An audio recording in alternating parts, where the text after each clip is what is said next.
As we were preparing for this day, Chris and I asked Caleb and Elsa to tell us a few things that stood out about their parents. As we listened to these stories, a common theme emerged about each parent: sacrificial love. Unfortunately, I only have time to share a few glimpses of the impact each one has had on Caleb and Elsa. Elsa was born in Guadalajara, Mexico, and at birth had huge blue eyes.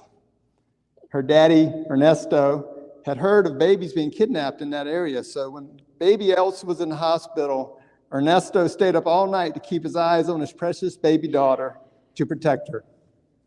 Elsa says this is a picture of how her dad has always been, a gentle, quiet, and fierce protector of his family. Elsa's mom, Tina, has sacrificially loved her family as well. For years, Tina taught Spanish from home, saving money to take each of her daughters to Europe for the trip of a lifetime when they each turned 15. Caleb knows how much Ravi has sacrificed for his family.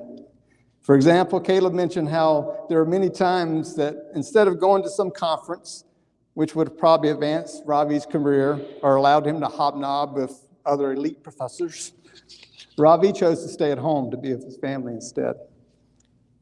And finally, there's Nancy. Jesus said, if you want to be great in my kingdom, be the servant of all. I've seen Nancy live this out for the past 31 years of her family, sacrificing over and over again without complaint to help her husband and each of her children be successful. Caleb remembers Nancy taking each of her 4 boys to soccer practice 4 days a week and driving them back in a sweaty, smelly car. That's servant of all material. There are many other stories that could be shared about each parent, but the main point is how parents on both sides have modeled sacrificial love for each other and their children.